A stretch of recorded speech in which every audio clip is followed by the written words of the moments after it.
अगर आप मोटो phone use कर रहे हो या फ्यूचर में लेने का प्लान बना रहे हो, तो ये वीडियो आपके लिए थोड़ा-सा अनकंफर्टेबल हो सकता है, क्योंकि आज मैं मोटो के फीचर्स के बारे में बात नहीं करूँगा।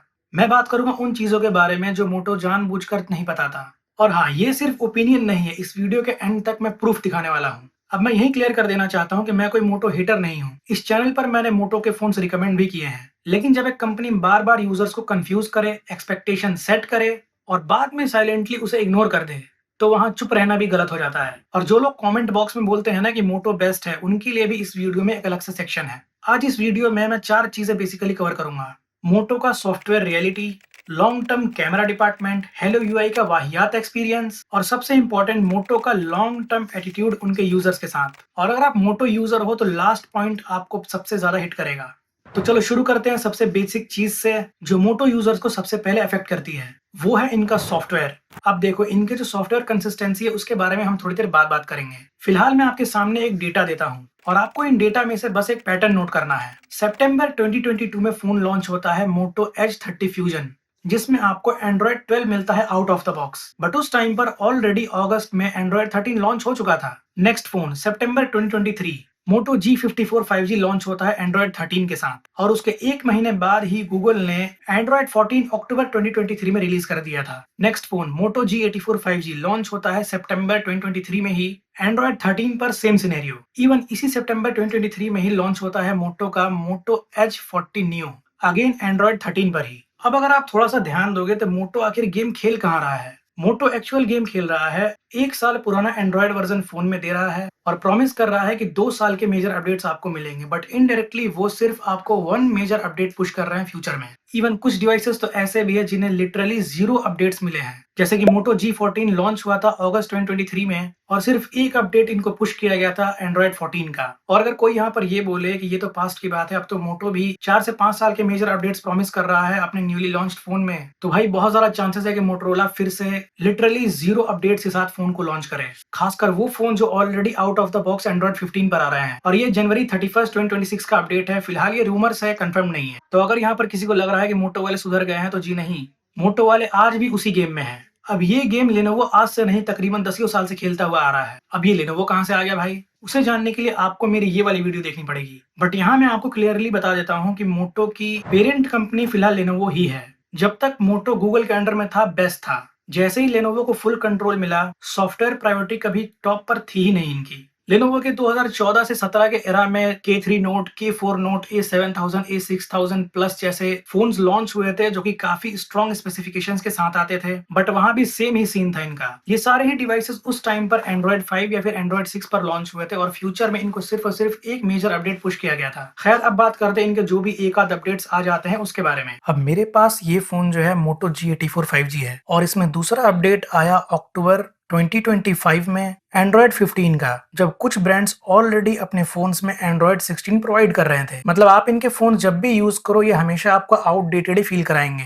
एक चीज मैं यहीं पर क्लियर कर दूं, देखो, मोटो फोन लेने का मतलब ये नहीं है कि फोन स्लो है, बल्कि ये होता है कि कंपनी ने उस फोन का फ्यूचर लॉन्च के दिन ही शॉर्ट कर दिया है। अब बढ़ते हैं इनके लॉन्ग टर्म कैमरा डिपार्टमेंट की तरफ, मगर उससे पहले मैं बात करना चाहूंगा इनके लेटेस्ट फ्लैगशिप लॉन्च यानी कि मोटोरोला सिग्नेचर के बारे में, जहां इन्होंने खुद ही अपने आप को डिक्लेयर कर दिया है कि India's number 1 phone in photography. अब ये कब हुआ पता नहीं, इससे पहले भी मोटो को कभी भी किसी क्रिएटर ने एज अ कैमरा फोन कहकर कभी भी रिकमेंड नहीं किया है। एक वक्त को वीवो ये चीज डिक्लेयर करता तो लोगों को थोड़ा हजम हो भी जाता, मगर मोटो नो वे।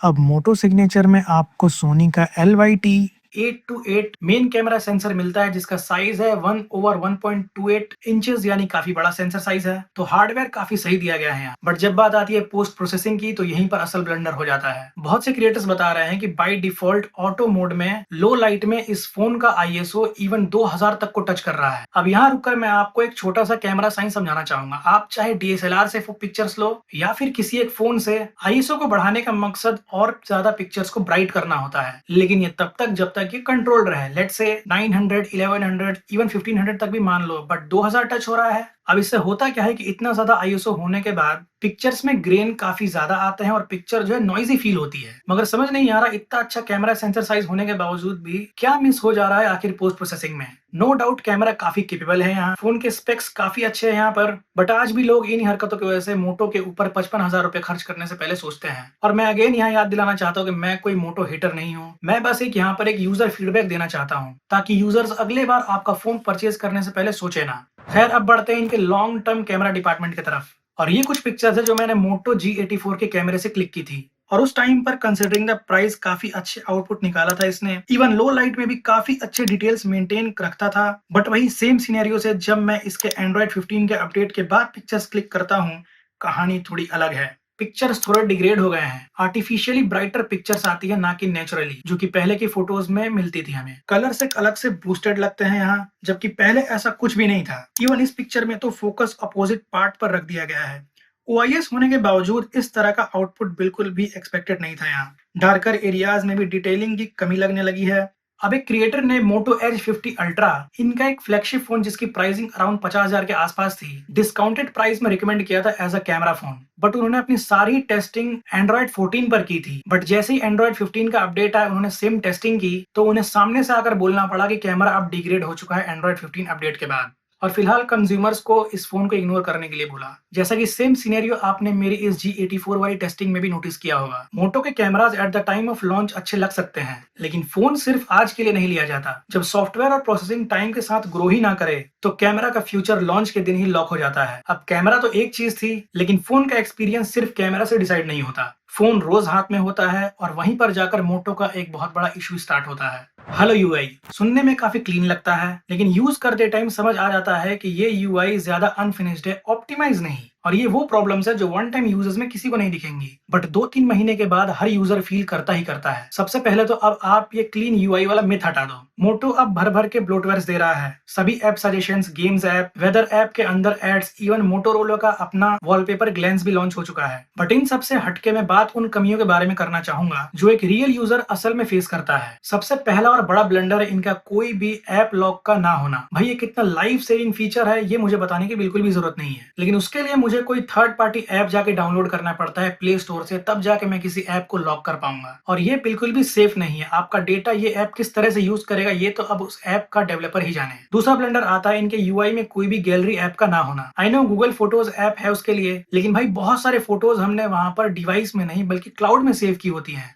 और यहाँ ये पता करना मुश्किल है कि कौन से फोटोज यहाँ पे डाउनलोडेड है और कौन से क्लाउड बेस्ड। अब उसके लिए आपको यहाँ पर ये गूगल का गैलरी ऐप जरूर से मिल जाए। बट जब आप फॉर एग्जांपल आपको किसी फोटो को क्रॉप करना है या फिर उसको रोटेट करना है, तो सीधा एडिट वाले ऑप्शन पर गया और मेरा काम यहाँ पर हो जाएगा। बट वही सेम चीज जब मुझे वीडियो के लिए करनी पड़ती है, तो वो यहाँ पर पॉसिबल ही नहीं है पूरी तरह। मुझे फिर से फोटोज ऐप में जाके यहाँ से एडिट के बटन पे क्लिक करके तब रोटेट या फिर क्रॉप मुझे करना पड़ेगा। वो भी तब होगा जब ये बैकअप ऑलरेडी गूगल अकाउंट पर हो चुका होगा तब। अब इसी के साथ यहाँ पर आपको कोई भी फाइल मैनेजर का ऐप भी देखने को नहीं मिलता, बट यहाँ पर गूगल का फाइल्स ऐप काफी अच्छा काम कर जाता है। बट एक बहुत ही इंपॉर्टेंट चीज जो की है इंटरनेट स्पीडोमीटर, वो भी आपको यहाँ पर नहीं मिलने वाला। ये बेसिकली ये बताता है कि रियल टाइम में एग्जैक्टली आपके फोन को कितनी डाउनलोडिंग स्पीड आखिर मिल रही है। मतलब आप सोच सकते हो कि छोटी सी चीज के लिए मोटो यूजर्स को कितना स्ट्रगल करना पड़ता है। अब इस छोटे से चीज के लिए भी मुझे फिर से इस प्ले स्टोर में जाकर यहाँ पर इंटरनेट स्पीडोमीटर सर्च करना पड़ता है, तब जाके यहाँ से कोई थर्ड पार्टी ऐप डाउनलोड करके मैं इसको कर पाऊंगा। कहाँ है भाई मोटो को बेस्ट बोलने वाले? इन स्ट्रगल्स के बारे में आखिर कौन बात करेगा?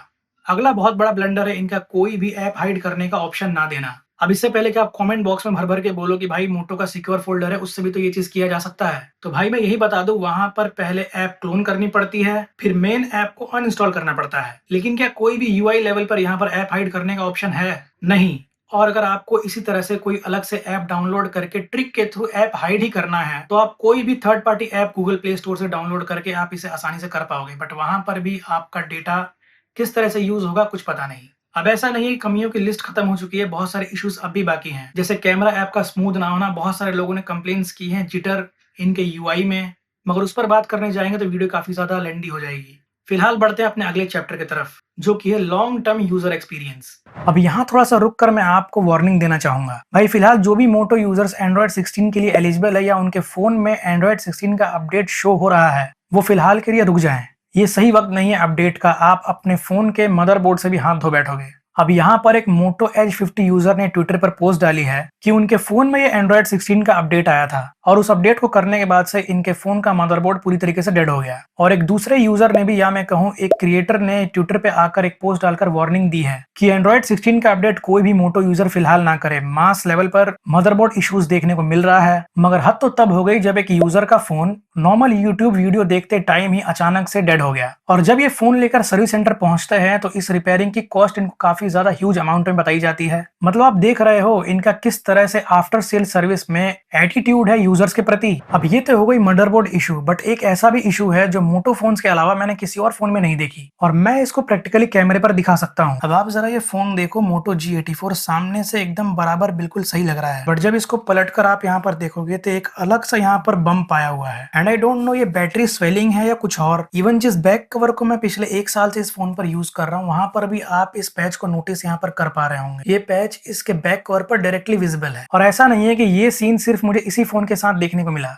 बल्कि मैंने अपने कजिन को Moto G54 रिकमेंड किया था अक्टूबर 2023 में। और जब मैंने वहां पर इस रिगार्डिंग उनसे बात की तो उन्होंने भी शॉकिंगली मुझे यही बताया कि उनका भी फोन के बैक के साइड हल्का फुल्का ऐसा लगता है कि बैटरी बम्प आया है। बट मैं यहीं पर रुककर बता देता हूं कि बैटरी पर इससे कोई भी इफेक्ट नहीं है। जितनी स्क्रीन ऑन टाइम पहले थी उसी तरह से सिमिलर अभी भी बैटरी परफॉर्म कर रही है। तो इससे हो सकता है कि आपको उतना ज्यादा फर्क ना पड़े, मगर फर्क इस चीज से पड़ेगा जब आप और आपका फ्रेंड सेम नेटवर्क और सेम सिचुएशन पर आप बैठे और आपके फोन में नेटवर्क नहीं आ रहा, जबकि आपके फ्रेंड के फोन में हल्के फुल्के नेटवर्क्स अब भी आ रहे हैं। अब यहाँ जो मेरे पास ये 2 डिवाइसेस हैं, इन दोनों में ही मेरे पास यहाँ पर जियो सिम इंसर्टेड है और मैं ऑलरेडी एक ऐसे एरिया में रह रहा हूँ जहाँ पर नेटवर्क स्टेबिलिटी काफी कम है। बट यहाँ आप देख पा रहे होंगे इस रियलमी वाले डिवाइस में आपको एक आध स्टिकी सही, लेकिन नेटवर्क स्ट्रेंथ एटलीस्ट आपको देखने को मिलती है और यहीं पर आपको वॉइस और वाईफाई का भी ऑप्शन देखने को मिल जाता है। बट वही सेम चीज जब आप यहाँ मोटो वाले में देखते हैं तो यहाँ पर आपको पूरी तरीके से इमरजेंसी कॉल शो हो रहा है। यहाँ पर कोई भी नेटवर्क स्ट्रेंथ नहीं है, मतलब नेटवर्क पूरी तरीके से यहाँ पर गायब है। हालांकि मैंने इस फोन में ऑलरेडी इस वाईफाई कॉलिंग वाले ऑप्शन को मैंने ऑन करके रखा हुआ है, स्टिल यहाँ पर ये भी कोई फायदा मुझे नहीं दे रहा है। ये वाईफाई कॉलिंग वाला फीचर तब हमारे काम आता है जब आपके नेटवर्क्स पूरी तरीके से डाउन हो और थ्रू वाईफाई ये आपको आउटसाइड वर्ल्ड से कनेक्ट रखता है। मतलब कब ये वाईफाई कॉलिंग पर स्विच रहेगा और कब अचानक से गायब, ये किसी को नहीं पता। आपको बार बार यहाँ से जाकर इसका फ्लाइट मोड ऑन ऑफ करना पड़ता है ताकि ये दोबारा से जो है नेटवर्क स्ट्रेंथ गेन कर पाए। अब इन सारे इश्यूज के अलावा भी बहुत सारे लोगों के कंप्लेंट्स हैं कि जो इनके वीगन लेदर वाले बैक डिजाइन होते हैं उनमें डिस्कलरिंग के इश्यूज देखने को मिल रहे हैं। और ये बहुत ज्यादा दिन के बाद नहीं, हालांकि सिर्फ 1 साल के बाद बहुत सारे यूजर्स ने इस चीज को ऑब्जर्व किया है और कुछ यूजर्स ने पीओलेड डिस्प्ले और ग्रीन लाइन के रिकॉर्डिंग भी कंप्लेंट्स किए। बट ये सिनेरियो सिर्फ मोटो के साथ एक्सक्लूसिव नहीं है, ये कोई भी आप वीगन लेदर वाला बैक फोन ले लो या फिर पीओलेड वाले डिस्प्लेज, वहां पर भी आपको सेम सिचुएशन देखने को मिलेगी। इवन सरप्राइजिंगली मुझे यहाँ पर मोटो यूजर्स में ग्रीन लाइन इश्यूज कम देखने को मिले as compared to other brands. अब यहीं रुककर मैं मोटो को इस चीज के लिए अप्रिशिएट भी करना चाहूंगा कि इस प्राइस हाइक टाइम पर भी मोटो एज 70 फ्यूजन आता है बिना किसी चिपसेट शॉर्टेज के बहाने के, जहां बाकी ब्रांड्स इवन ओल्डर मॉडल्स पर भी 3 से 5 हजार के प्राइस हाइक करे बैठे हैं। बट जो भी प्रॉब्लम्स मोटो के साथ है वो है, और ऐसा नहीं कि मैं हवा में बातें कर रहा हूँ। मैंने 2023 में अक्टूबर से लेकर दिसंबर मंथ में यानी कि 3 महीने के स्पैन में लगभग 4 मोटो फोन्स परचेज किए हैं। अलग अलग मॉडल्स में 4 GB से लेकर 12 GB तक के रैम के मैंने फोन यहाँ पर परचेज किए हैं और मैंने ये सारी टेस्टिंग करने के 2.5 साल बाद ये कंक्लूजन पर पहुंचा हूं। मैं ये बिल्कुल भी नहीं कह रहा कि मोटो फोन्स खराब होते हैं, मगर प्रॉब्लम ये है कि ये आपके साथ ग्रो नहीं करते। आज सब कुछ ठीक लग सकता है मगर 4 से 6 महीने के बाद जो चीजें मैटर करती है वही यहाँ पर मिसिंग मिलती है। और जब एक कंपनी बार बार सेम पैटर्न रिपीट करे तो उसे इग्नोर करना चॉइस नहीं, रिस्क बन जाता है। मेरी इस वीडियो को बनाने का मकसद मोटो को एक तो रियल यूजर फीडबैक देना है और दूसरा सामने वाले यूजर को ये बताना है कि एक्चुअली वो परचेज कर रहा है तो उसको मिलने क्या वाला है इन रिटर्न। क्योंकि अकॉर्डिंग टू स्पेक्स सबसे ज्यादा एक यूजर को अपने तरफ अट्रैक्ट करने वाला ब्रांड मोटोरोला ही है। बाकी अगर आपका 17 से 18 हजार का बजट है और आप एक डिसेंट सा फोन लेना चाहते हैं तो आप मेरी इस वाली वीडियो को देख सकते हैं। और अगर आप बहुत सारे फोन्स के बीच कंफ्यूज्ड हो, आप परेशान हो कौन सा फोन ले आपके बजट के लिहाज से, तो आप मेरी ये वाली वीडियो देख सकते हैं। यहाँ पर मैंने बहुत से आपके कंफ्यूजिंग क्वेश्चंस के जवाब यहाँ पर क्लियर किए हैं। That's all for today. I hope you guys are happy and healthy. मैं मिलता हूँ किसी अगले नेक्स्ट वीडियो में, तब तक के लिए टेक केयर।